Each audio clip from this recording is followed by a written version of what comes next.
Iniciar, voy a compartir pantalla.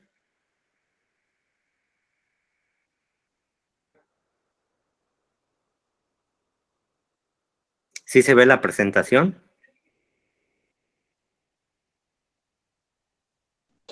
Sí, profe.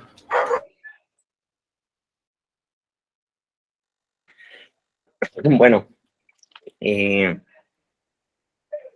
ayer, ahorita que me acuerdo, estábamos viendo sobre el ensayo de tensión, ¿verdad?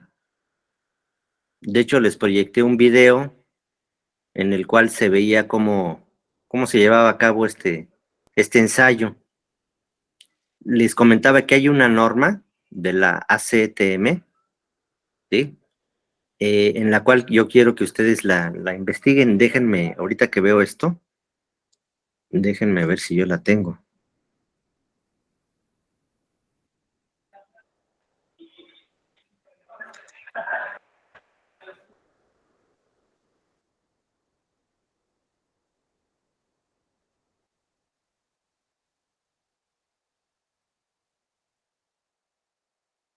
Ok. ¿Sí se ve mi pantalla? ¿Sí se ve un documento PDF? Ok. Sí, profe, sí, Este documento ahorita se los voy a compartir en la plataforma. Esa es la norma ACTM, es la norma E8M. E8M. E8M. ¿Sí? Que es un método de ensayo para tensión de materiales metálicos. Básicamente, bueno, materiales metálicos, ustedes saben que aparte también hay materiales cerámicos y hay materiales poliméricos, ¿sí? Pero básicamente con esta norma es más que suficiente como para poder entender el procedimiento, no importa el qué tipo de material. El procedimiento básicamente es el mismo, nada más lo único que cambia un poquito es las probetas, la forma de las probetas. Eh, en un polímero, las probetas tienen otras dimensiones, porque ustedes saben que un material polimérico tienen mucha deformación plástica, se pueden alargar mucho. Entonces puede ser que la máquina no logre romper la probeta y entonces la prueba no serviría. Pero básicamente el procedimiento es lo mismo, nada más lo que cambia es las probetas. ¿Sí? Bueno, en esta norma, que les digo que ahorita la voy a subir, está en inglés. Espero que no tengan mucho problema en el inglés, porque lo que quiero que ustedes hagan y que me entreguen es un resumen de lo que dice esta norma.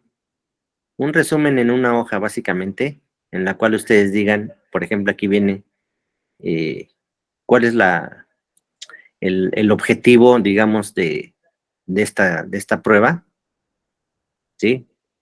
Algunos estándares de referencia, porque aquí hay otras normas, la A370, la B557M, ¿sí? Hay otras normas que hacen referencia a esta también. Hay unas terminologías, unas definiciones de lo que se manejan dentro de esta norma. ¿Mm? Luego viene la importancia y el uso de esta norma, el aparato o la máquina que se utiliza, viene la descripción de la máquina que se debe utilizar, que les decía yo ayer que se conocen estas máquinas como máquinas de ensayo universal, ¿sí? Hay máquinas hidráulicas, hay máquinas electromecánicas, básicamente. Ah, aquí está la palabra extensómetro. No sé si ayer recuerdan que les decía, es el aparato que se utiliza para ver cuánto se alargó la probeta. Nada más que no me acordé en ese momento del nombre. El nombre aquí está, es un extensómetro, ¿sí? Entonces este extensómetro es el que se va a encargar de medir cuánto se alarga la probeta durante el ensayo. Luego en el punto 6 viene las probetas, que que se deben utilizar. Vean, aquí viene, por ejemplo, esta probeta, que es una probeta, por lo que se ve aquí, plana, ¿sí? Vienen las dimensiones que debe de tener. Aquí en la tablita viene lo que debe de valer L, lo que debe de valer A, etcétera, etcétera. Una serie de notas que no son muy relevantes. Cómo se sujetan a las mordazas este tipo de probetas, ¿sí? Ejemplos, porque hay mordazas que tienen para rosca. Obviamente en una probeta plana como esta, no puedo hacerle roscas porque no es circular, ¿sí? Pero una probeta circular nos dice el tipo de roscas o la forma en la que puedo yo sujetarla a las mordazas, ¿sí? Ese es otro tipo de probeta también, plana, y aquí la diferencia de la anterior es que aquí se le coloca, se le elabora un orificio. Y la razón de elaborar el orificio es dependiendo de la máquina, la misma máquina. Hay máquinas que tienen ¿cómo se le puede llamar? Una especie de pin para que aquí se introduzca y la probeta quede sujeta a la mordaza. Esa es una probeta cilíndrica, vean. De hecho, esa es la que les mostré en la presentación. Vienen aquí las dimensiones que debe de tener esa probeta. Aquí vienen algunas con rosca. Sí, la forma de la probeta va a depender de dos cosas. Una es de la máquina con la que se cuente, el tipo de mordazas que tenga esa máquina. Y la otra es dependiendo de la muestra, ¿no? A lo mejor yo lo único que tengo de material son láminas. Y entonces, si tengo láminas, obviamente no voy a poder hacer una probeta circular con esa lámina. Entonces, lo único que voy a poder es troquelarla y generar la probeta plana, ¿sí? Entonces, la forma de la probeta, les digo, va a depender del tipo de material que yo tenga y de la máquina para hacer el ensayo. Bueno, aquí vienen unos ejemplos de algunas, ¿cómo se llama? Mordazas, cómo se sujetan. Aquí viene el procedimiento para hacer el ensayo. Otro tipo de probetas. No necesariamente debe ser plana totalmente, puede ser curva. Quizás pueda ser tomada de un pedazo o de una sección de una tubería, esta probeta. Sí, esta es otra probeta más pequeña, también circular, cilíndrica. Estas son mordazas. Otra probeta. Pero aquí viene cómo se hace el procedimiento para el ensayo.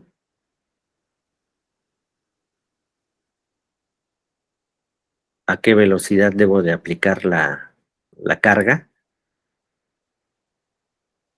¿sí? ¿Cómo se determina el esfuerzo o la resistencia el límite elástico? El límite elástico le llaman resistencia a la afluencia. Aquí está una gráfica de cómo se hace eso. Ahorita lo voy a explicar, de hecho, esta parte.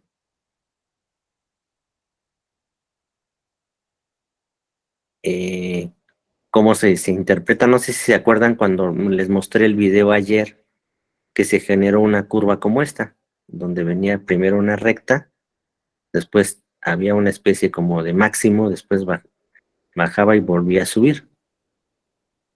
¿Sí? Aquí viene la interpretación de este tipo de curvas, o como la que está aquí, la que fue la segunda ensayo que se hizo. Bueno, aquí viene el procedimiento. ¿Qué más viene aquí abajo?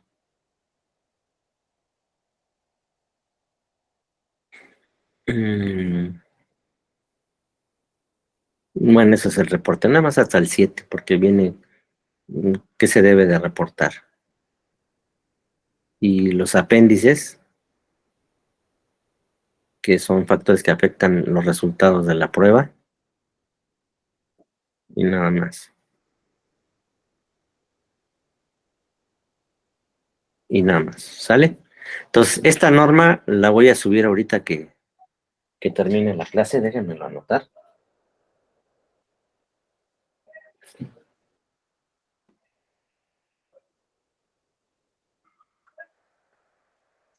Y la idea, les digo entonces, de tarea es que de esta norma ustedes hagan un resumen de una hoja, mínimo, ¿sí?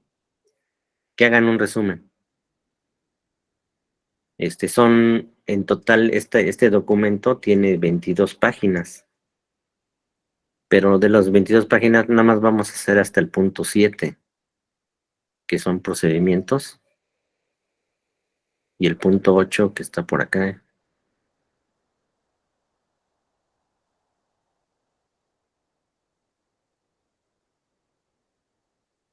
¿Dónde está el reporte? Hasta aquí.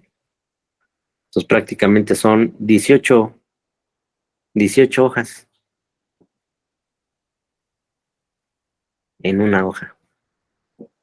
Si se dan cuenta, aquí hay mucha tabla, muchos, muchas notas aclaratorias como esta.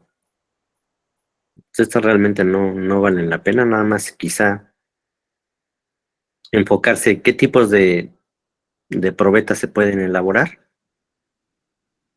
¿sí? Y y en qué consiste el procedimiento, la prueba, y cómo se interpretan los resultados, que ahorita básicamente es lo que nos vamos a concentrar ya para que cuando ustedes lean este documento, pues ya no les sea complicado entender, ¿sí? Bueno,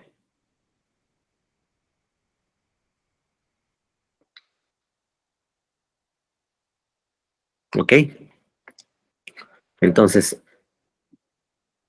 les decía yo que derivado del ensayo, aquí estaba la gráfica, no sé si venga aquí. No.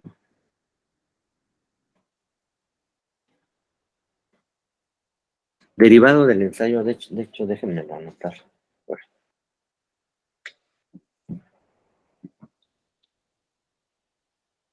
yo me acuerdo que sí estaba esa gráfica, aquí está.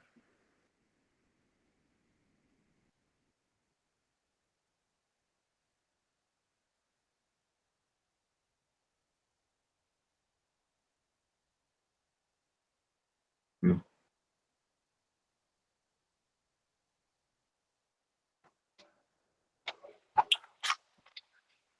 Déjenme ver si puedo escribir aquí.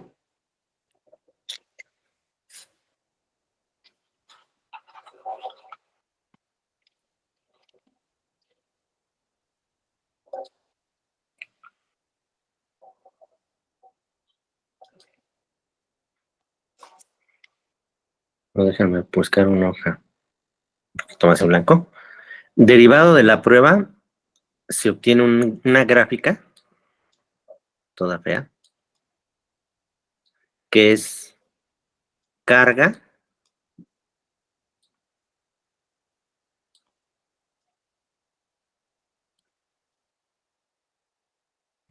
lo mano de carga contra alargamiento.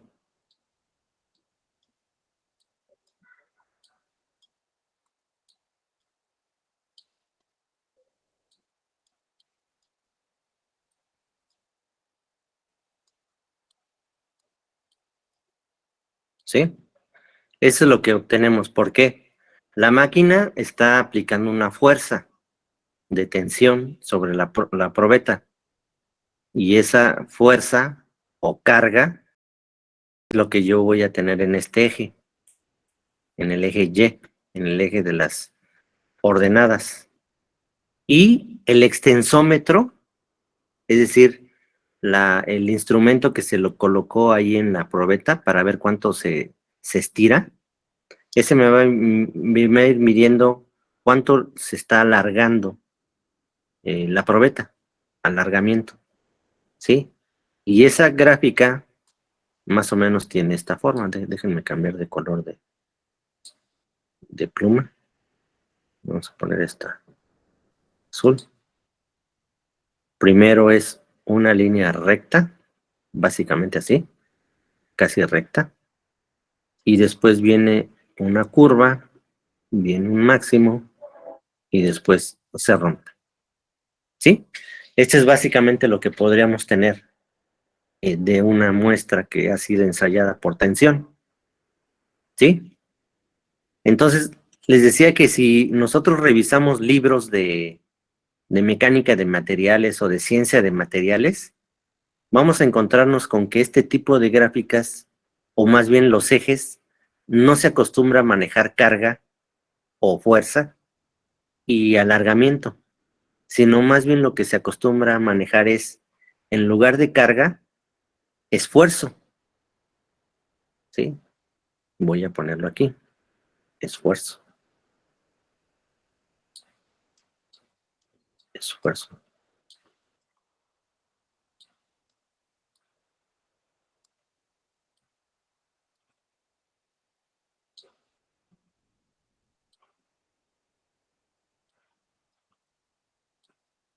Esfuerzo, que normalmente se asigna con la letra sigma del alfabeto griego, esfuerzo.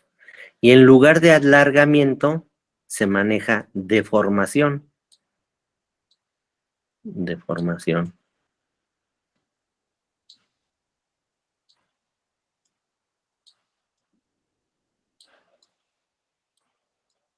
Ahí ustedes disculpen la letra, pero como no traigo el lápiz,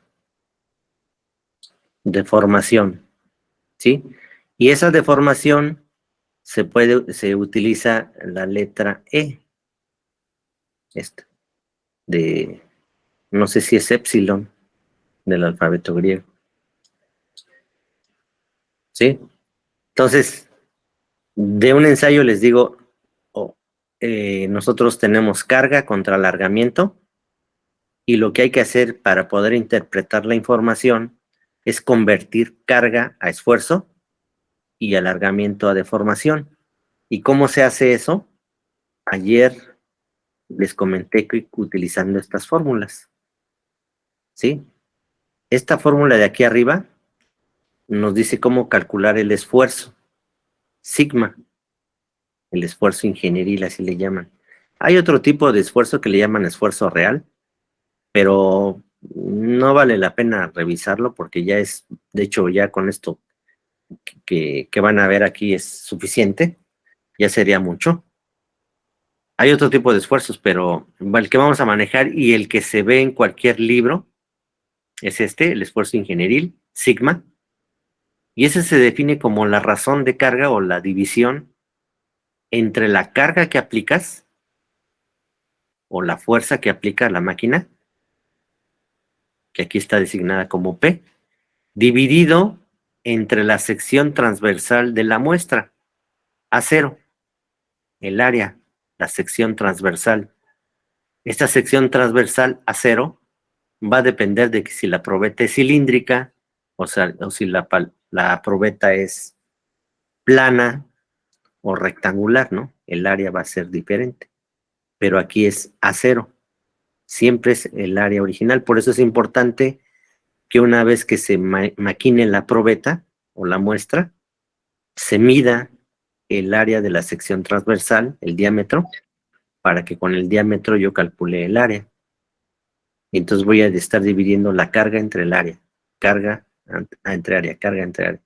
Y eso me va a dar el esfuerzo, ¿sí?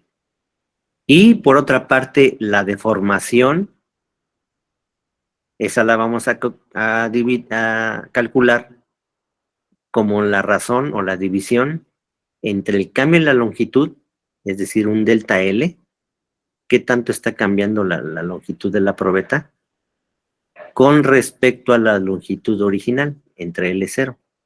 De esta forma, con esta fórmula. Delta L entre L0. ¿Sí? Y entonces, utilizando estas dos fórmulas, lo que se hace es lograr convertir, ya me perdí, de carga a esfuerzo y de alargamiento a deformación. ¿Sale? La forma de la gráfica prácticamente no cambia. Aquí, si se dan cuenta en esta gráfica, les decía yo, esta es una curva típica. Esfuerzo, estrés, contra deformación, strain. ¿Sí? Que si se dan cuenta es muy parecida a la que yo dibujé ahorita. ¿Sale? La gráfica casi no cambia.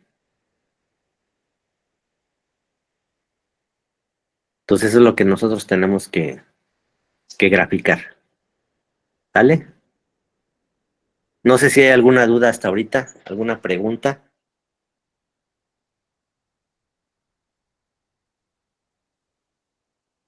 No, profe. No, profe. Bueno, entonces, ya una vez que yo tenga la curva esfuerzo-deformación, ahora vamos a ver qué información obtengo de ese ensayo. ¿Qué información obtengo de ese ensayo? ¿Sale?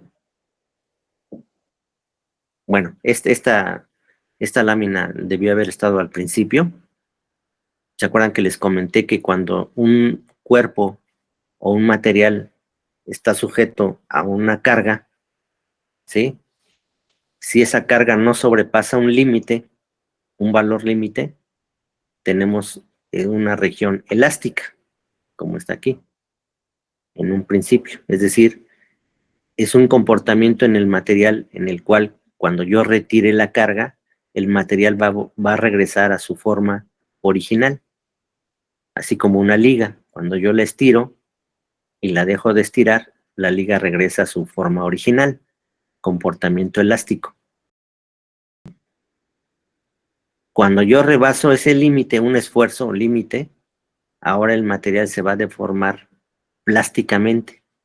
Va a haber una región plástica. ¿Qué significa esa región plástica? Que ahora el material se va a deformar de manera permanente, así como se deforma la plastilina, ¿sí?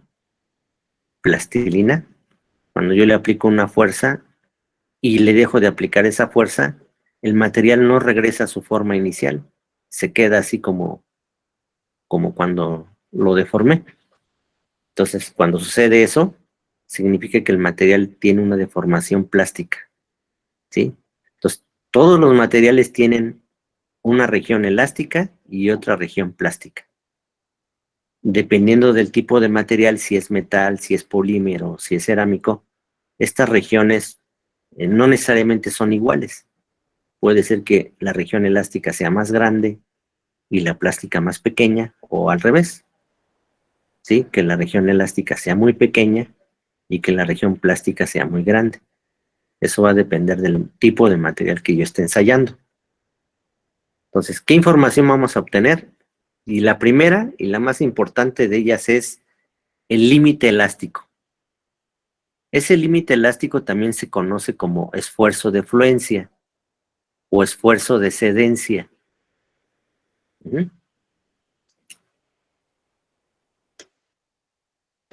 Límite elástico o esfuerzo de fluencia. ¿Sí? ¿Qué es? Bueno, aquí lo dice. Es el esfuerzo al cual la deformación plástica se hace importante, es decir, es el esfuerzo al cual la deformación plástica inicia. ¿Sí? Es el esfuerzo que divide los comportamientos elástico y plástico. Es, digamos, la frontera. ¿Se acuerdan que les comenté que hay un comportamiento elástico y un plástico? La frontera entre el elástico y el plástico es precisamente este límite. En algunos materiales, este esfuerzo de fluencia o ese límite elástico no se detecta fácilmente, es decir, visualmente no se puede ver, como se aprecia en esta figura A. Si se dan cuenta, esta es la gráfica del ensayo, es esta línea negra, ¿sí? Yo veo prácticamente que esto es, pues parece ser como primero una recta y después como que cambia a curva, pero así como está realmente no se percibe muy bien dónde es una recta y dónde es una curva. Igual y hasta alguien puede decir, pues toda parece ser una curva, realmente, ¿verdad? Pero no hay un cambio de pendiente o algo que me pudiera decir, aquí cambia, ¿sí? Esto sucede en muchos materiales, donde no se puede, como dice aquí, detectar fácilmente o no se aprecia visualmente ese cambio entre lo que es elástico y lo que es plástico. Sin embargo, hay otras gráficas como esta de aquí, de la derecha, que aquí sí se puede ver visualmente ese cambio, ¿verdad? Porque observen que primero viene, aquí sí se ve claramente una línea recta, luego como que llega a un máximo, baja, se mantiene por un rato y como que vuelve a subir, ¿sí? Pero yo puedo observar aquí que aquí hay una recta y que inicia aquí en el origen y que prácticamente termina aquí, ¿verdad? Y ahí después cambia la forma de la gráfica. Entonces aquí visualmente yo puedo observar ese límite elástico o ese esfuerzo de fluencia. Sin embargo, hay una parte donde vean que aquí llega un máximo, después como que baja, se mantiene y aquí ya se puede ver la curva, una curva aquí al final. Entonces, aquí yo veo un máximo y un mínimo. Y entonces, cuando se tiene ese tipo de cosas, un máximo y un mínimo, se saca el promedio. ¿Cuánto esfuerzo es el máximo y cuánto es el mínimo o cuánto es el superior y cuánto es el inferior? Se hace una resta y se divide entre dos. Perdón, se hace una suma porque es un promedio. Se hace una suma y se divide entre dos y eso me daría el límite elástico, ¿sí? Que sería pues, más o menos la mitad, ¿no? Ese sería el promedio, ¿sale? En este caso, cuando tengo este tipo de gráficas, les digo, no es difícil ubicar el límite elástico, es decir, la frontera en donde el límite elástico termina y empieza el comportamiento plástico del material. En ese tipo de gráficas no es difícil. En este tipo, vuelvo a esta, aquí sí, porque si yo les digo como que ¿dónde creen ustedes que cambia la pendiente? Y va a depender de quién esté observando esto, ¿no? Porque a lo mejor alguien dice, pues por aquí, abajito, o hasta acá, o hasta allá, o a lo mejor habrá quien diga, pues yo siempre veo como que esto siempre es una curva y como que no cambia de pendiente, no cambia, ¿verdad? Entonces, para evitar ese tipo de cosas, en la norma que acabo de mostrarles ahorita, nos dice que hay un procedimiento que está normalizado, ¿sí? Y esa norma nos dice que hay que calcular el límite elástico convencional. No sé si venga aquí está. Dice que en algunos materiales el esfuerzo al cual el comportamiento elástico cambia a plástico no se detecta fácilmente. En este caso, lo que hay que hacer es determinar un esfuerzo de fluencia convencional. ¿Cómo se hace este cálculo o esa determinación del límite elástico convencional? Pues dice, lo que hay que hacer es trazar una línea paralela a la porción elástica de la curva, pero desplazada 0.002 a la derecha. No sé si observen aquí que esta línea punteada la trazaron de manera paralela a esto, pero desplazada hacia la derecha 0.002 desplazada. Y entonces, ya que lo desplazan 0.002, esta línea punteada la proyectan y en el punto donde corte a la gráfica, aquí, ese es el esfuerzo de excedencia convencional que se leería en este eje. Ya que corto en la gráfica, voy a ver cuánto vale aquí el esfuerzo. Acuérdense que aquí yo tengo esfuerzo y aquí abajo deformación. ¿Sí? Entonces, se traza una línea paralela, pero desplazada 0.002 pulgadas sobre pulgadas o 0.2% del origen. Es decir, del origen que sería el 0, hacia la derecha me desplazo 0.002 hasta intersectar la curva, como les decía aquí, y aquí entonces yo encuentro el esfuerzo de fluencia convencional. ¿Sí?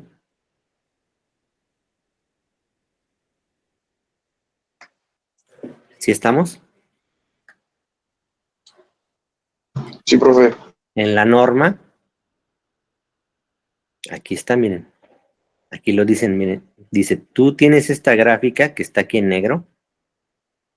Ajá.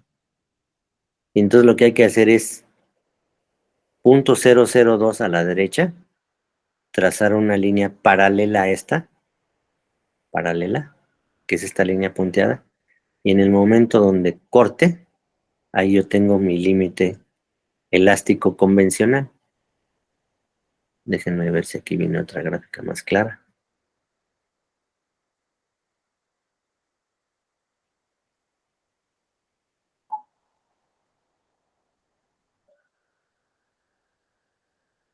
No creo que es la única.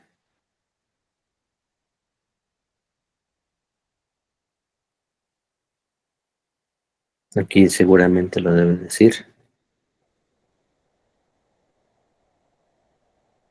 Aquí está.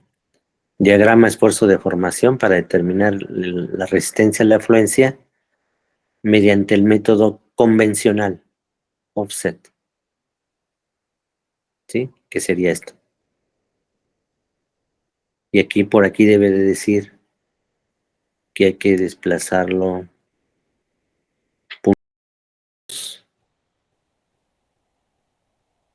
no sé si ven aquí. Ahí está. 0.2% o 0.002.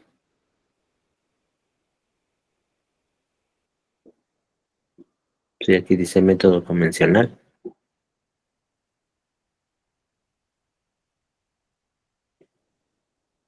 Y gráficamente sería de esta manera. ¿Ok? Ok, bueno. De todos modos, les digo, al finalizar estas cosas que yo puedo determinar de manera gráfica, vamos a hacer un ejemplo en el cual ustedes van a calcular el límite elástico convencional. ¿Sí? Pero bueno, la primera cosa que podemos determinar de una curva esfuerzo de formación es precisamente el límite elástico. ¿Qué es el límite elástico? Es el esfuerzo en el cual la deformación plástica inicia. Entonces, obviamente les decía yo ayer que, por ejemplo, un arquitecto, a la hora de diseñar y determinar los materiales que va a usar, por ejemplo, en una viga que soporte una cierta carga, lo que él quiere es que no se deforme plásticamente. Sí se va a deformar elásticamente, pero ese no es problema, porque ya vimos que la deformación elástica, cuando yo retire el esfuerzo, el material regresa a su forma inicial. Entonces no hay problema en ese sentido. El problema vendría es que si yo excedo un cierto valor de carga, el material se va a deformar. Y ya deformándose plásticamente un material, ya no regresa a su forma inicial. Y entonces, pues obviamente va a sobrevenir la falla del material. ¿Sí? Entonces, límite elástico sería el primer punto que se puede determinar o calcular de una curva que se obtiene de un ensayo de tensión. ¿Sí? Otra cuestión u otro punto que se puede calcular o determinar de una curva es el módulo de elasticidad. Módulo de elasticidad o módulo de Young, o también le llaman rigidez. Rigidez. Módulo de Young o módulo de elasticidad. ¿Sí? ¿Qué es? Pues este módulo de elasticidad no es más que la función tangente de la curva de proporcionalidad. Es decir, es la pendiente. La pendiente dice que en la curva de proporcionalidad, es decir, si ustedes se han dado cuenta, las gráficas empiezan primero con una línea recta, como esta. De esta recta yo puedo sacar su pendiente, ¿verdad? Yo puedo determinar su pendiente. Obviamente también la puedo sacar de una curva, la pendiente de una curva a través de la derivada, pero de una recta es más fácil sacar la pendiente porque la pendiente es la misma, no importando en qué punto tú la miras, siempre y cuando esté dentro de esa misma recta. ¿Sí? Entonces a esa pendiente se le llama módulo de Young o módulo de elasticidad. ¿Sí? Esta fórmula que está aquí no es más que la pendiente, porque vean que es sigma, esfuerzo, entre deformación. Si se acuerdan que la pendiente de una recta, en matemáticas nos dijeron que era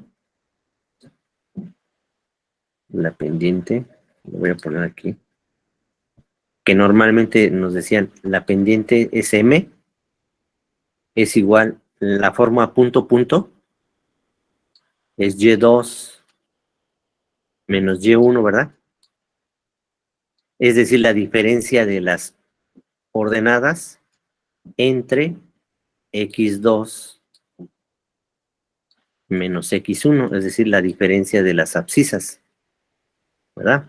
O en otras palabras, delta y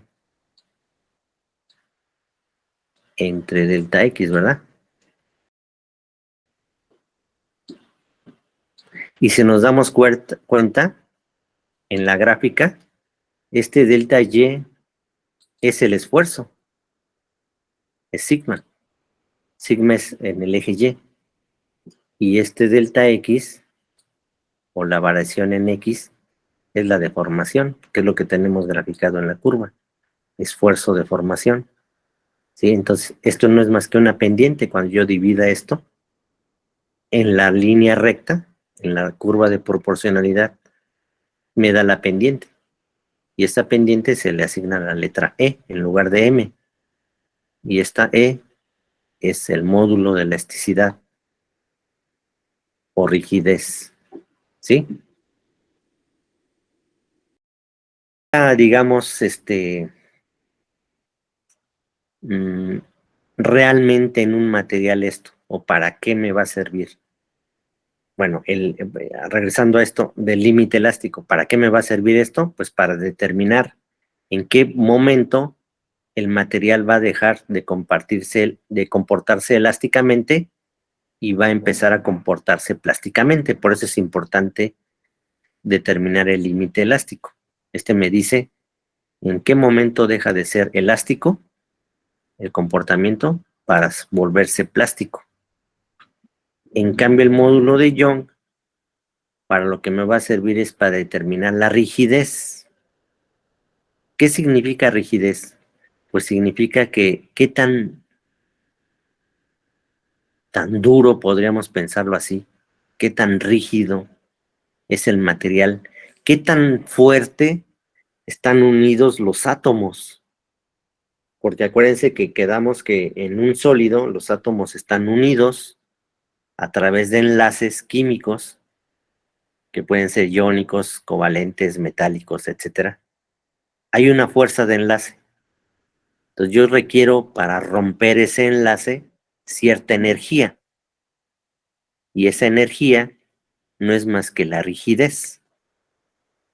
Entre más fuerte sea el enlace, más energía requiero para romper el enlace y más rígido es el material. En cambio, si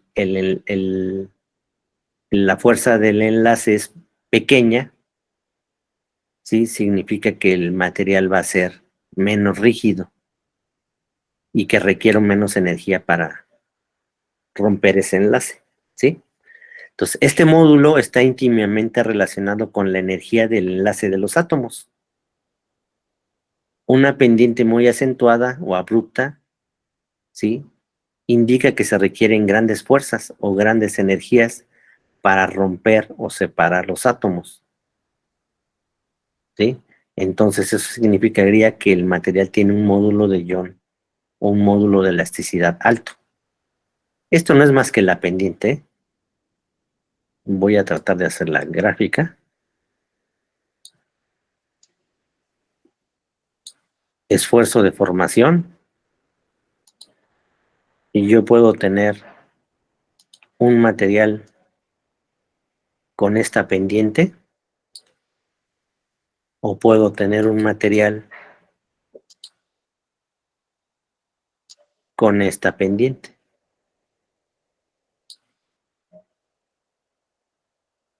¿Cuál de los dos, la azul o la verde, tiene una pendiente menor?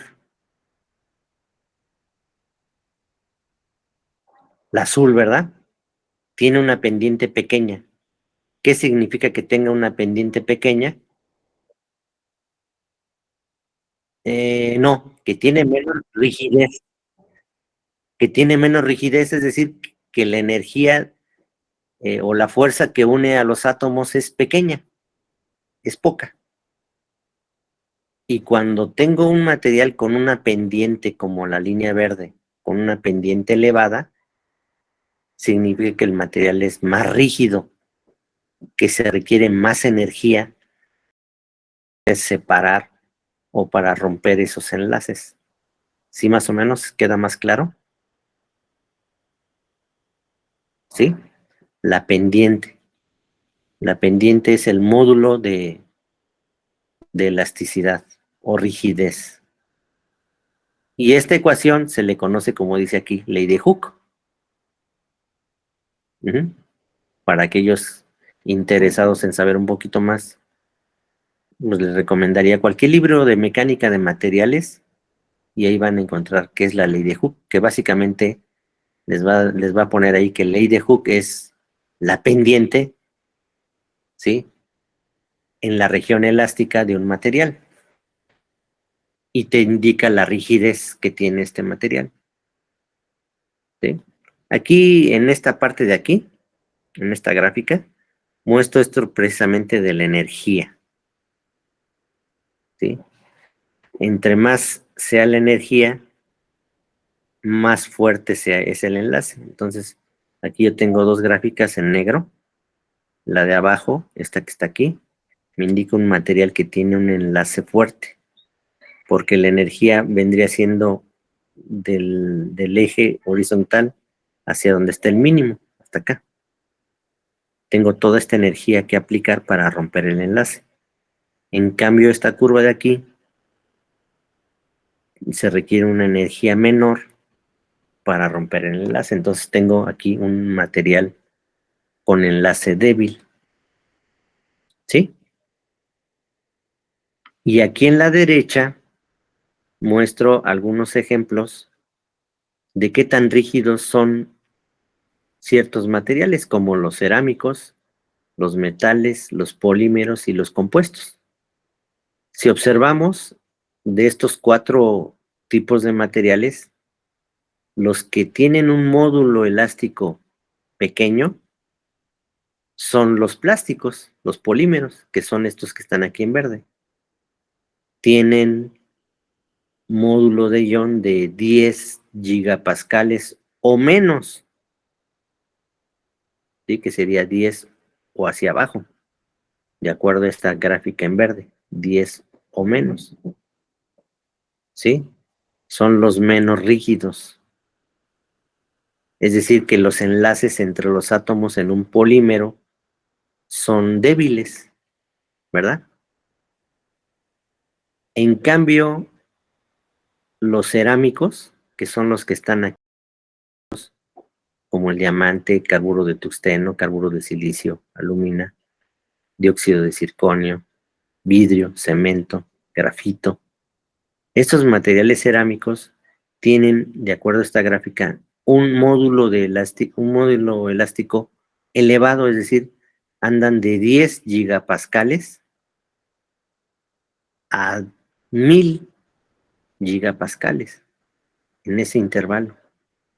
Son materiales muy rígidos, materiales que tienen energía de enlace muy elevada, que no es fácil romper esos enlaces. Y bueno, en segundo lugar, yo vería a los metales, están en este cuadrito color naranja, y a los compuestos, ¿sí? Que más o menos andan entre 1 gigapascal hasta casi 1000 gigapascales, ¿sí? De estos 4 materiales, yo podría concluir que los polímeros tienen un módulo elástico pequeño o bajo, y los cerámicos tienen un módulo elástico grande. Ajá. Volviendo a esta gráfica, y en comparación con esto, yo podría decir que la línea azul, por tener una pendiente pequeña, sería un polímero, ¿verdad? Y esta línea verde, por tener una pendiente elevada, es decir, un módulo de Young elevado, correspondería quizá a un cerámico, ¿verdad? ¿Sí? Ahí va quedando.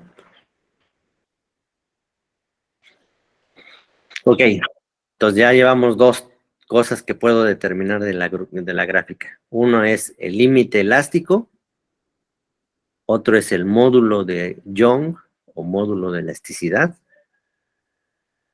Otra cuestión que puedo determinar es la resistencia a la tensión. Este dato lo puedo encontrar en muchos libros de física, de mecánica, de ciencia de materiales. Resistencia a la tensión. Normalmente esta resistencia a la tensión en inglés se abrevia como UTS. UTS,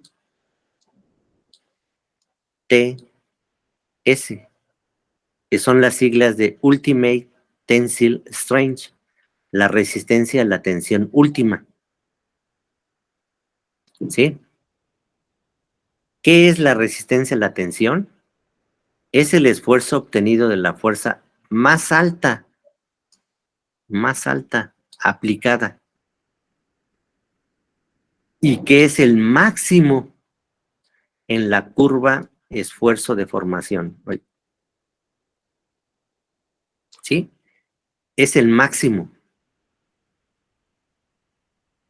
Voy a regresar a una de las curvas que habíamos visto antes. ¿Okay? Esta. Si se dan cuenta, yo veo esta curva que viene así, subiendo, subiendo, subiendo, subiendo, subiendo, y llega a este punto aquí. ¿Sí? Este es el máximo, ¿verdad? Este máximo es la resistencia a la tensión, UTS, como ahorita les puse. El máximo en la curva esfuerzo de formación. ¿Sale? Eso es lo que me quiere decir esto. Es el máximo en la curva esfuerzo de formación. Resistencia a la tensión. O U. Ajá, sí, exacto. Es el máximo, el punto más elevado. Y aquí, bueno, hay una serie de gráficas, ¿verdad? No dice de qué material es, pero yo puedo observar, por ejemplo, en esta, aquí, en este punto, está el máximo aquí, más o menos, ya me moví un poquito. Aquí yo puedo observar en esta curva el máximo aquí. Entonces, este máximo lo leo acá, que sería más o menos por aquí. Y entonces sería como 33 más o menos. Vamos a ponerle ahí por números cerrados. 33 kilonewtons por metro. La resistencia a la tensión de ese material, que quién sabe qué sea. ¿Sí? No es más que el máximo. ¿Sale? Todas las gráficas que se obtienen del ensayo, aunque aquí no se ve, pero obviamente no se ve porque no está terminada la curva, que realmente podría haber venido por aquí así y después bajar. Y entonces yo decir, mira, aquí está el máximo. Y ese máximo es la resistencia a la tensión, ¿sí? Todas van a presentar un máximo, aunque no aparezca toda la gráfica, ¿sí? Pero esta sí se ve toda, el máximo. Aquí también.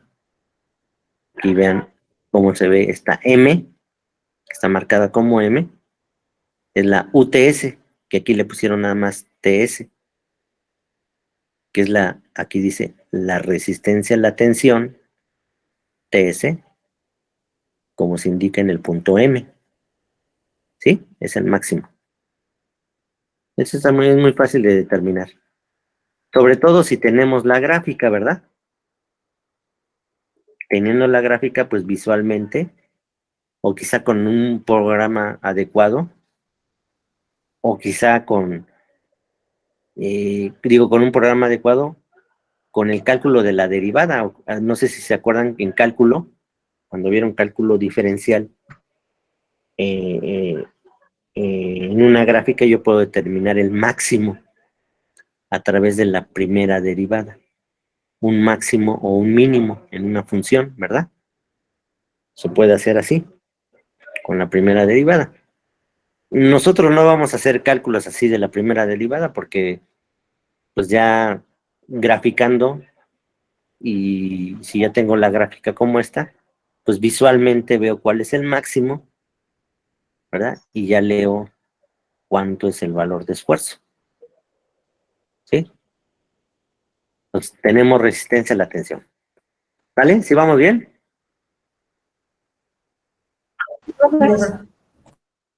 Otro punto importante que podemos determinar del ensayo de tensión es la dichosa ductilidad. Probablemente este término ya lo he mencionado yo, o quizá ustedes ya lo han escuchado. Ductilidad, que es, pues, mide el grado de deformación que puede soportar un material sin romperse. ¿Qué tanto puedo deformar un material sin que se rompa? A eso le llamamos ductilidad. Y normalmente la ductilidad se expresa como un porcentaje, ¿sí? Quiere decir que si yo digo, este material tiene 15% de ductilidad, pues como el porcentaje es bajo, pues yo podría decir que el material no es muy dúctil, que lo puedo deformar poquito, porque si lo deformo mucho seguramente se rompe, ¿verdad? En cambio, cuando yo digo, este material tiene 80% de ductilidad, como ese porcentaje es elevado, significa que el material lo puedo deformar mucho sin que se rompa. ¿Sí estamos de acuerdo? Sí. A ver, permítame.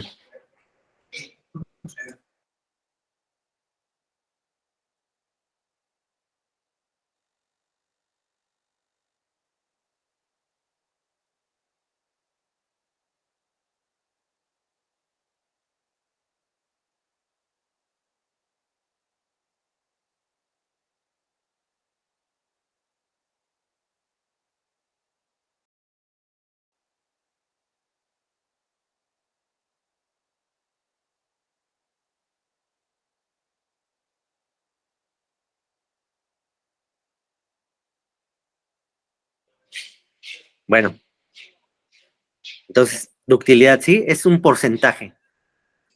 Algunas veces esa ductilidad la llaman elongación. Imaginen como si fueran sinónimos.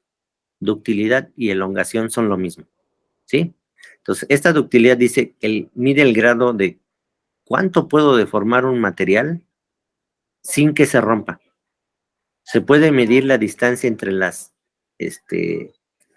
marcas, aquí le falta la C, entre las marcas calibradas en una probeta antes y después del ensayo. El porcentaje de elongación representa la distancia que la probeta se alarga plásticamente antes de la fractura. ¿Sí? ¿Qué es eso? Déjame ver, vi una imagen por aquí.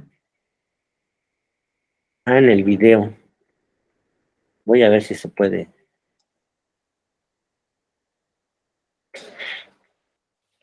¿Sí se ve el video, más o menos, ahorita? ¿Sí se acuerdan de esto? Fue lo que pasé ayer. Quiero llegar a una imagen que pasaron al final de la primera prueba. Sustain elastic. In these force related by dividing the similar way. Aquí es la probeta. Distance marks the percentage elongation after fracture can be determined.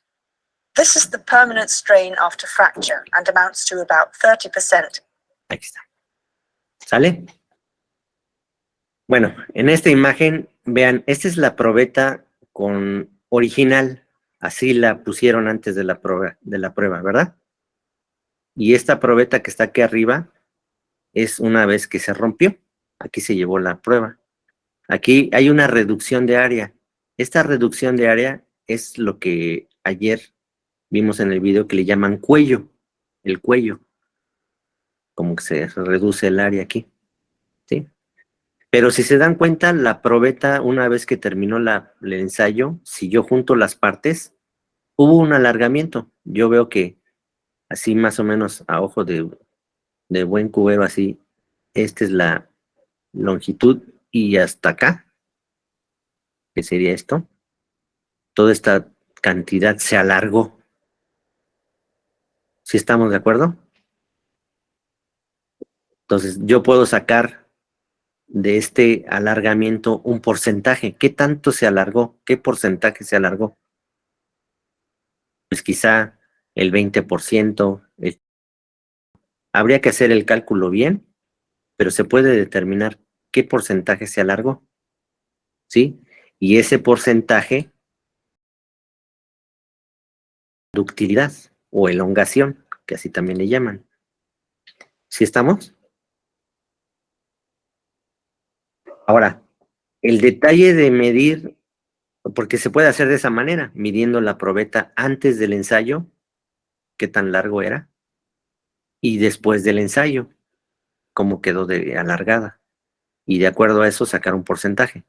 Pero se puede hacer también de manera gráfica, y eso se determina de acuerdo a qué tanto se alargó, porque una vez que termina, por ejemplo, vean aquí hay una curva, esfuerzo de formación, viene así, después baja, viene creciendo, aquí parece ser como que llega hasta acá, hasta el máximo, por acá está, y después baja, y aquí se rompe la probeta. Entonces, yo puedo en la gráfica medir de aquí, que es el momento en que se rompe, hasta acá. Y ver qué porcentaje fue lo que se deformó. Porque la elongación dice, mide la longitud final de la probeta menos la longitud inicial, entre la longitud inicial por 100. ¿Sí? Por eso es importante, antes de realizar la prueba, marcar la probeta, ¿sí? A una longitud inicial. Que por cierto, en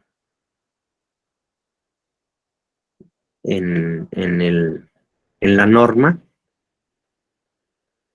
por aquí vi que decía longitud calibrada. L0. Aquí está.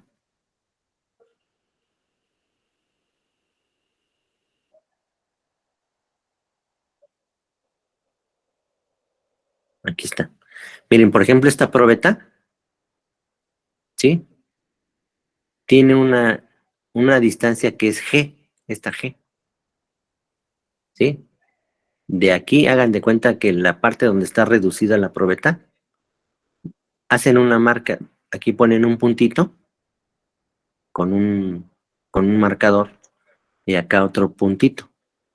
¿Qué tanto deben de estar separados esos dos puntos?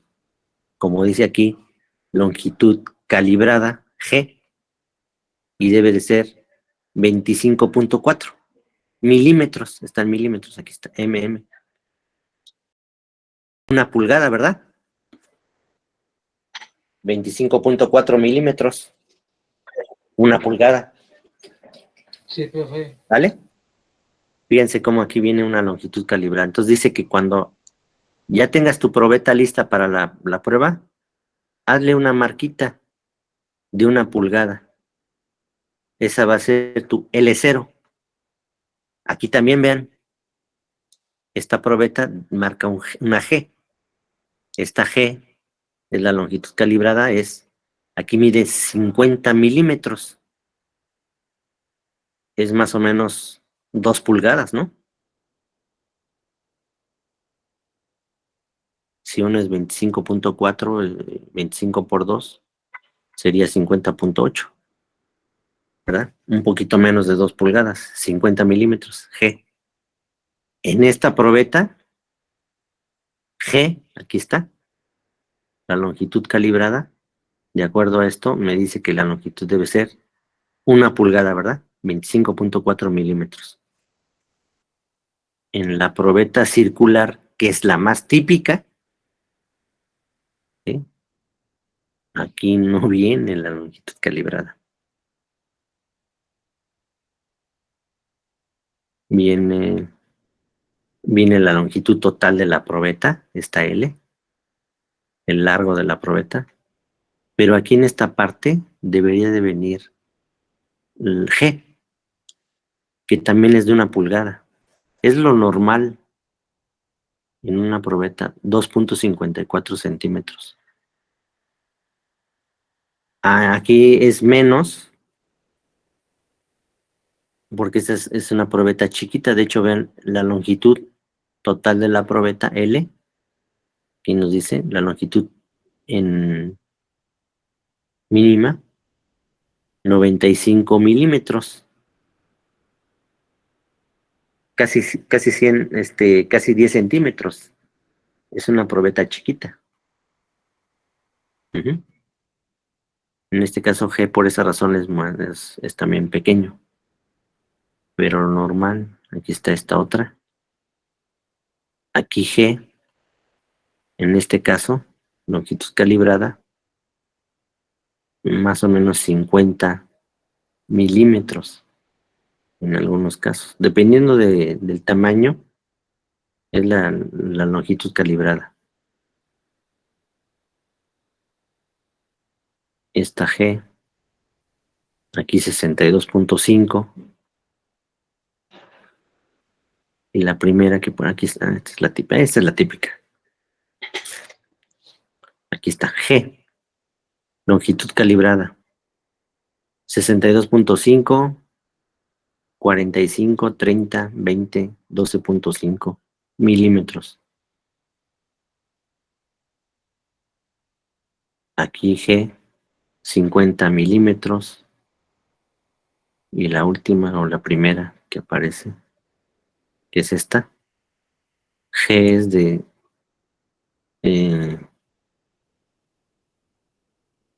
dependiendo del total de la muestra, es 200 o 50 o 25 milímetros. ¿Sí?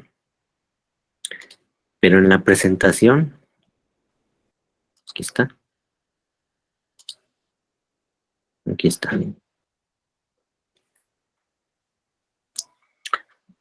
Sí se ve la presentación, ¿verdad? Porque ya proyectar. Aquí está la probeta. Dice gauge length, la longitud calibrada es de 2 pulgadas. ¿Sí? 2 pulgadas o 1 pulgada, dependiendo de la probeta. ¿Sale? Entonces, yo mido la probeta antes de hacer la prueba. Esa es L0, la longitud calibrada, y luego mido al final de la prueba cuánto se alargó. Y hago esta operación, y cuando lo multiplico por 100 obtengo un porcentaje de elongación, que es la ductilidad del material. ¿Sí? Entre más elevado sea el porcentaje, más dúctil es el material, es decir, más lo puedo deformar sin que se rompa. ¿Sí estamos? Ductilidad. Ajá. Ok. Otro dato que podemos obtener de la curva esfuerzo-deformación de un ensayo de tensión es la resiliencia. ¿Sí? No sé si ese término ustedes lo han escuchado en su vida cotidiana. Resiliencia. ¿No? ¿No lo han escuchado? ¿Es nuevo esa palabra? Bueno, los psicólogos manejan mucho este término, resiliencia. En términos sociales, en términos de personas, resiliencia es, digamos, la capacidad que tiene el ser humano de sobreponerse a alguna adversidad, ¿no? Ustedes, por ejemplo, seguramente han vivido o han visto conocidos o familiares que, por ejemplo, sufren alguna pérdida, algún ser querido o o algo material, ¿no? A lo mejor perdieron su celular o se les murió su perrito o algo así. Sufrieron una pérdida.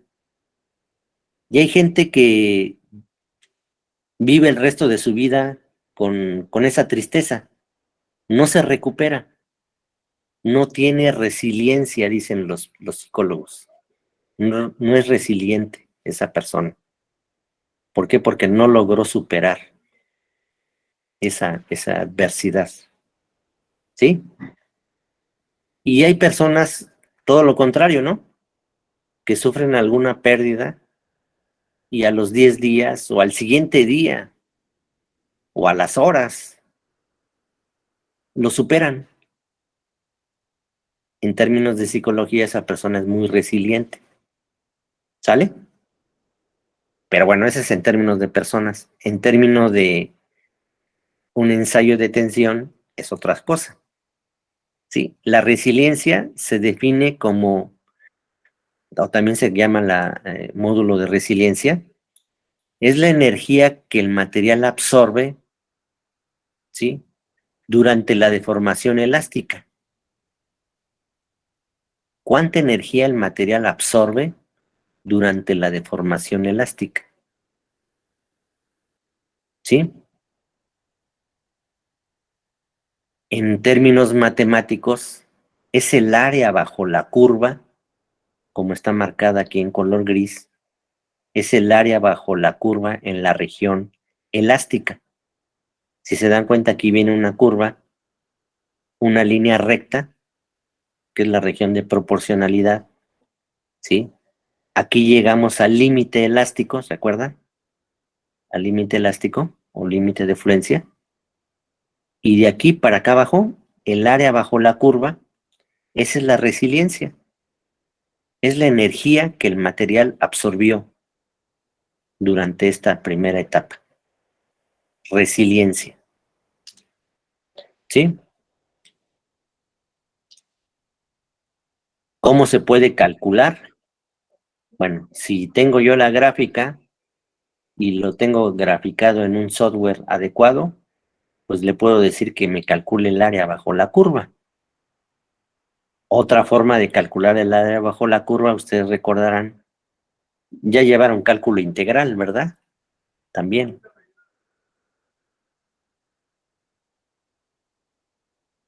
En cálculo integral, ¿se acuerdan que la integral no es más que el área bajo la curva?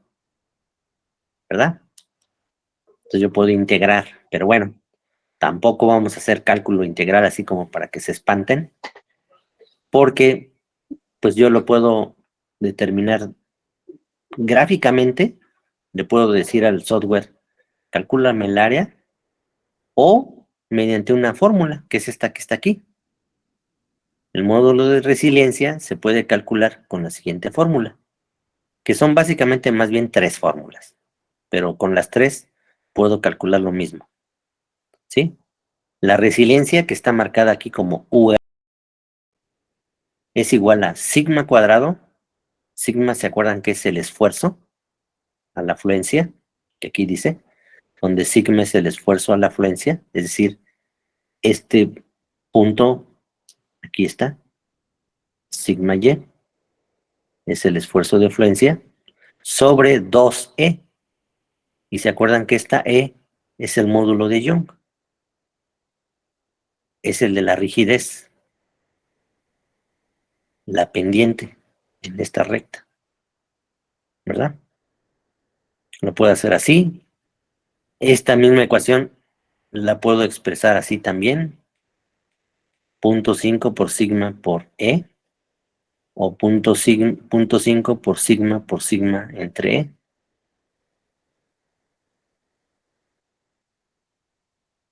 ¿Sí? Esta E, que está aquí, no es el módulo de Young, esta es la deformación. ¿Sí? Lo que normalmente se utiliza de estas 3 igualdades, o de estas 3 fórmulas, la que más se utiliza es esta primera. Sigma cuadrada sobre 2 por E, donde sigma es el esfuerzo de afluencia y E es el módulo de Young. ¿Sí? Con esta fórmula puedo calcular esta área que está en gris, ¿sí? Que es la energía que el material absorbe durante la deformación elástica. ¿Sí? ¿Sale? Resiliencia es la energía que el material absorbe cuando está deformándose elásticamente. Otra cuestión que también se puede determinar en la curva de esfuerzo de deformación que se obtiene de un ensayo de tensión es la tenacidad. ¿Sí? Seguramente esta palabra también la han escuchado. Tenacidad. ¿Qué es la tenacidad? Es la habilidad para absorber energía durante la deformación plástica.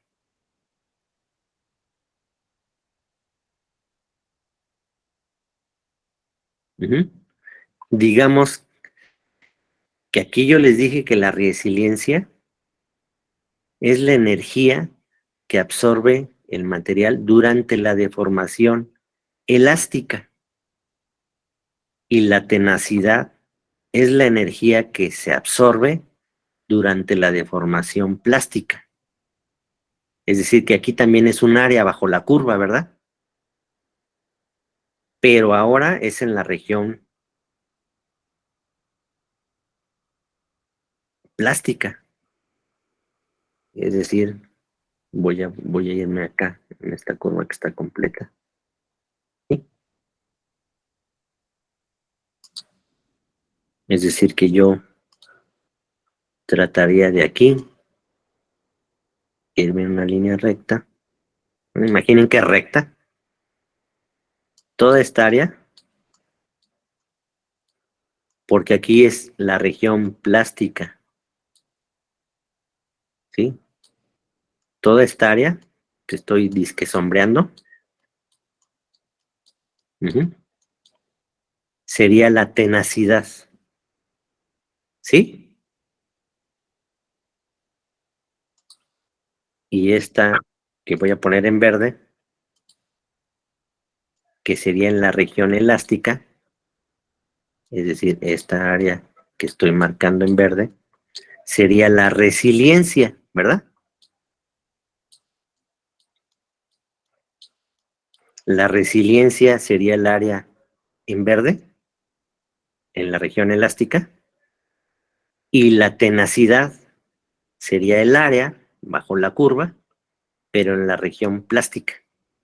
¿Sí está claro más o menos la diferencia entre resiliencia y tenacidad?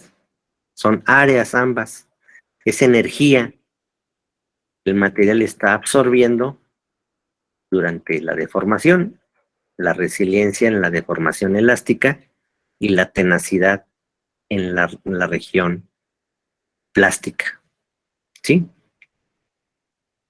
En este caso, en el caso de la tenacidad, no hay una fórmula como en la resiliencia, una fórmula como esta, que me ayude a calcular la tenacidad. ¿Por qué no hay una fórmula?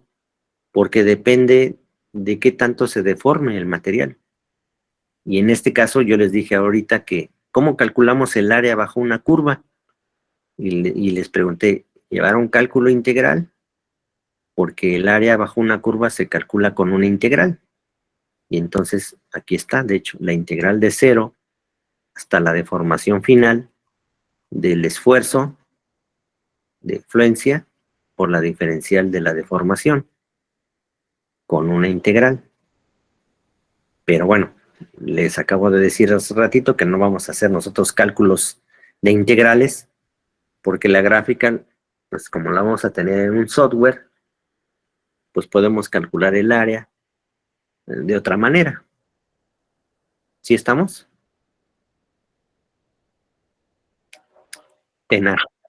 Tenacidad, ¿sí? Que en inglés es toughness, ¿sí?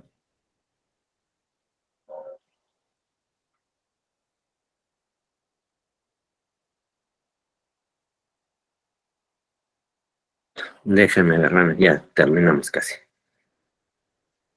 Esta lámina muestra 3 curvas, esfuerzo, deformación, para 3 materiales. Dice el primero, material frágil, un material altamente dúctil y un material altamente dúctil. ¿Sí? ¿A qué se refiere esto? ¿Cómo podemos interpretar estas 3 gráficas? Bueno, observen que esta línea, ¿sí? Viene el material deformándose y llega hasta este punto y prácticamente en este punto ya no hay curva, el material se rompe. Se dice que el material es frágil porque no hubo deformación plástica, ¿verdad? Prácticamente fue solamente deformación elástica hasta este punto y aquí ya el material se rompió. No hubo deformación plástica. Por lo tanto, el material es frágil. Imaginen como si fuera el vidrio. ¿Sí? Yo le aplico un esfuerzo a un vidrio, se va a deformar poquito, pero va a llegar el momento en que de repente, ¡pum!, se rompa. No se deforma el vidrio, ¿verdad? Inmediatamente sucede la ruptura. Aquí dice que es un material moderadamente dúctil. ¿Por qué moderadamente dúctil? Porque aquí llega a este punto, empieza a deformarse plásticamente hasta este punto. Sin embargo, yo veo que la deformación no fue mucha, ¿verdad? La deformación plástica. Por lo tanto, digo que es un material moderadamente dúctil. Y la tercera gráfica que viene hasta acá, toda esta deformación es plástica, toda la parte azul es la deformación plástica que sufre el material. Entonces es un ejemplo de un material que es muy dúctil, altamente dúctil. ¿Sí? ¿Por qué? Porque se deformó mucho, sin que se rompa. Ajá. En cuanto a la tenacidad, que fue el último punto que vimos aquí, que es la energía que el material absorbe durante la deformación plástica, aquí hay un gráfico donde muestran los 4 materiales en ingeniería, cómo es su tenacidad. Si observamos, Los cerámicos y los plásticos son los materiales menos tenaces. Su tenacidad en megapascal por metro a la 1/2, su tenacidad es pequeña. ¿Sí?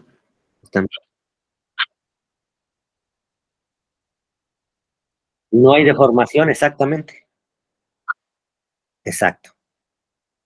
Por esa razón, el material frágil no tiene área, región plástica, porque no hay región plástica realmente en un material frágil, ¿verdad?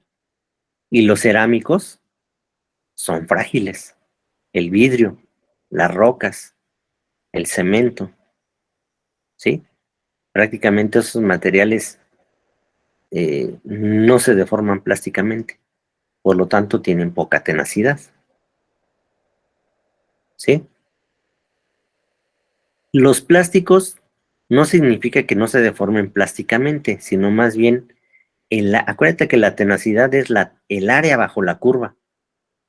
El problema de los plásticos o de su baja tenacidad es que tienen un límite elástico muy pequeño, imaginen por aquí, y después se deforman mucho, pero en sí el área es poca, porque tienen un esfuerzo de fluencia pequeño, ¿sí? Digamos que en términos de la gráfica sería algo así. Vendrían así como aquí. Llegan a un punto, se deforman mucho. Vamos a pensar hasta aquí, ¿sí? Pero el área bajo la curva, esta área, sería pequeña. Por eso tienen poca tenacidad, ¿sí? No significa que los plásticos no se deformen plásticamente, porque eso no es cierto, ¿verdad? Los plásticos sí se deforman plásticamente. El problema es que el área bajo la curva en la región plástica es poca, por eso son poco tenaces, ¿sí? Los metales, eso sí, son muy tenaces, todos, la mayoría, son muy tenaces. ¿Por qué? Porque tienen un esfuerzo de fluencia elevado, una ductilidad alta y por lo tanto el área bajo la curva en la región plástica es grande, por eso son muy tenaces, ¿sí? Y los compuestos, pues a fin de cuentas ya les dije que son materiales que combinan propiedades de estos tres materiales, ¿sí? ¿Sale?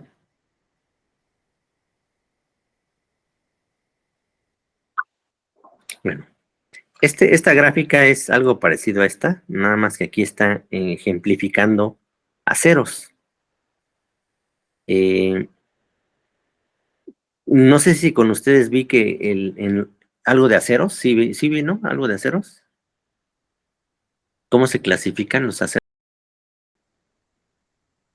No, entonces no lo vamos a ver, ¿sí?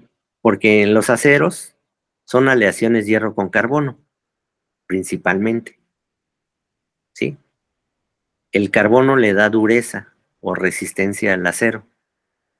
Pero bueno, va a ser otro boleto, por esa razón mejor lo voy a dejar pendiente, ¿sí? Porque ya quiero terminar con esta. Este es en resumidas palabras lo que acabamos de ver ahorita, ¿no? Esta es una curva esfuerzo de formación, ¿sí? Ingenieril, que es esta curva en rojo. Ujú. ¿Qué observamos aquí? Bueno, que hay una región recta al principio, ¿sí? Hasta este punto, donde cambia la pendiente, si se dan cuenta. Viene una recta y luego cambia. En ese punto es el límite elástico, es decir, es la frontera entre el comportamiento elástico y el comportamiento plástico, ¿verdad? De esa recta hay una pendiente, que aquí está marcado como delta S entre delta E, que aquí nosotros le llamamos sigma y aquí le llamamos E, ¿verdad? Esta relación es el módulo de Young, o módulo de elasticidad, ¿verdad? ¿Se acuerdan?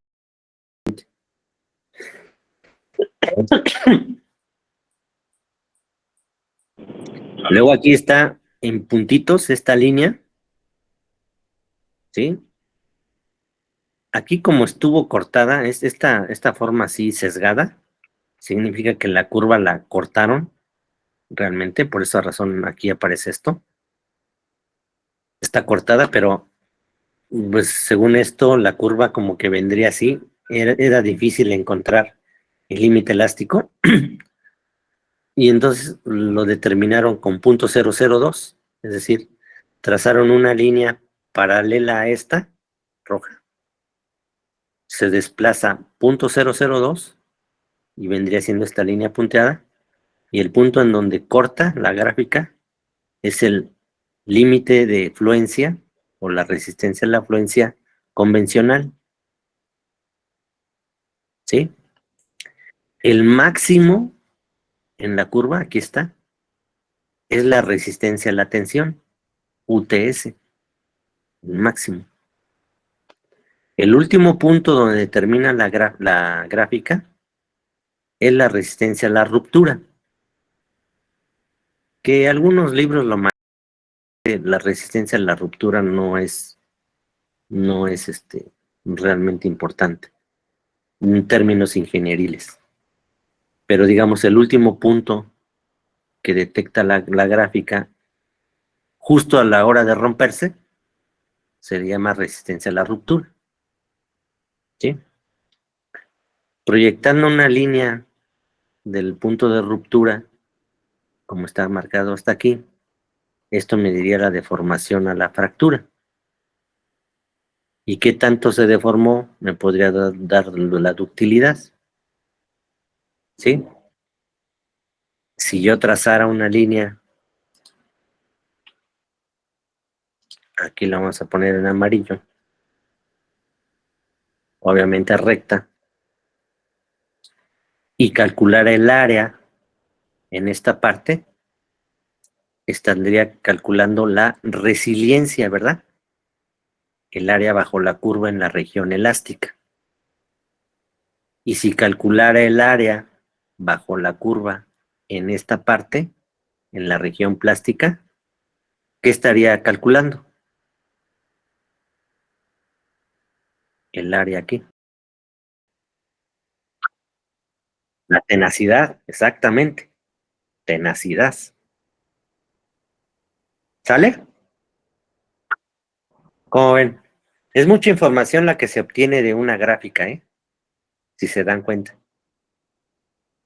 Pero sí, pero son parámetros que a lo mejor no los habían escuchado, pero a lo mejor sí. Tenacidad, ductilidad, resistencia a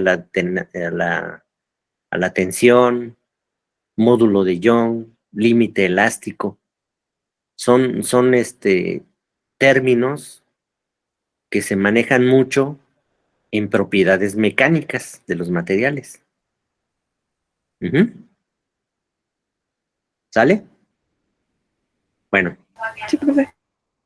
Ese es un ejemplo de algunos materiales ya normales. No interesa mucho. Ya lo que vamos a hacer la siguiente clase es, vamos a hacer un ejercicio. ¿Sale? Imaginen que fuéramos al laboratorio. Yo tengo estos datos de la carga que se aplicó en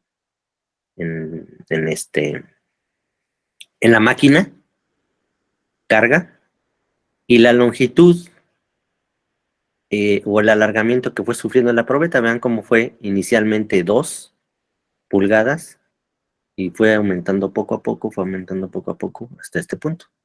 ¿Sí? Entonces, a partir de estos datos, lo que nos piden es calcular E, que es el módulo de Young, nos piden Y, que es el límite elástico, y UTS, que es la resistencia a la tensión.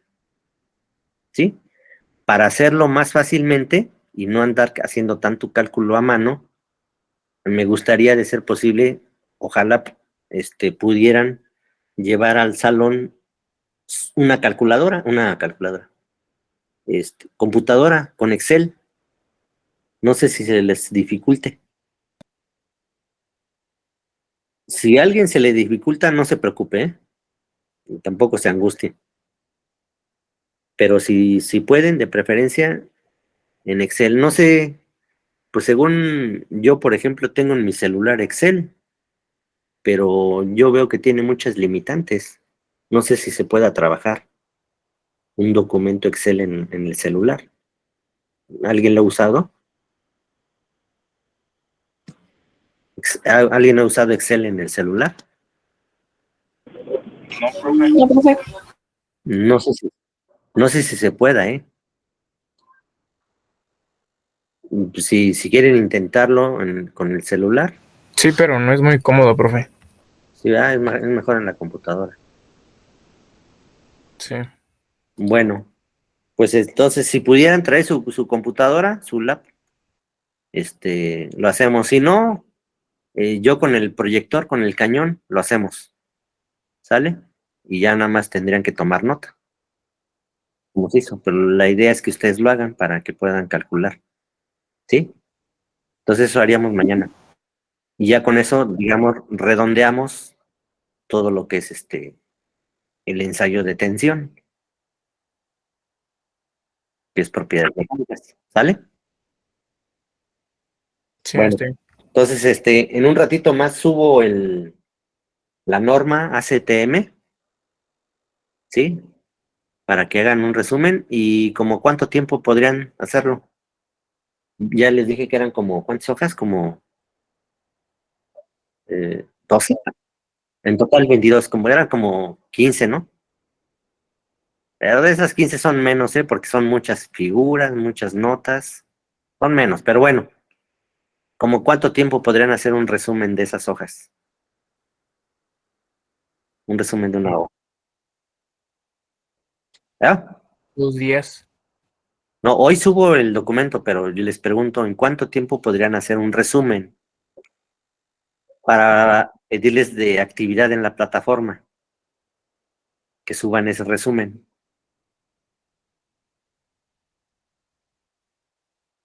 ¿8 días? ¿O 2 semanas? O siempre y cuando sea dentro de este semestre, ¿eh? No vayan a querer en enero de Recién en 2023. una semana, profe. No sé los demás qué opinen. Sí, Ángel, profe, una Está semana bien, está bien. profe. Está bien, profe. una semana, ok. Entonces, ahorita abro la actividad, ¿sí? Y ya, conforme la vayan teniendo, pues la suben. Y la fecha límite sería el martes que viene, creo que es martes 4 de octubre, se cerraría. ¿Sale?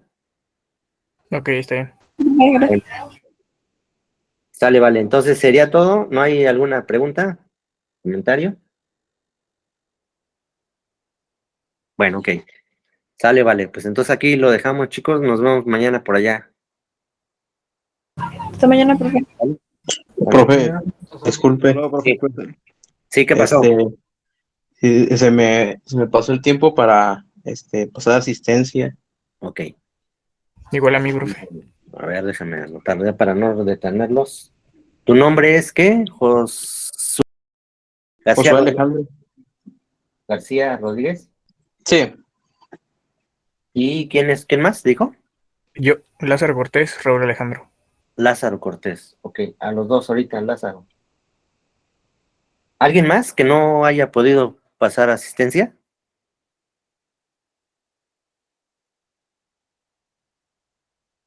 No, bueno, entonces yo ahorita les paso lista. ¿Sale, vale? Y ya, ok, profe, gracias. para que duerman tranquilos. Sale, profe, nos vemos mañana. Bueno, nos vemos mañana. Cuídense.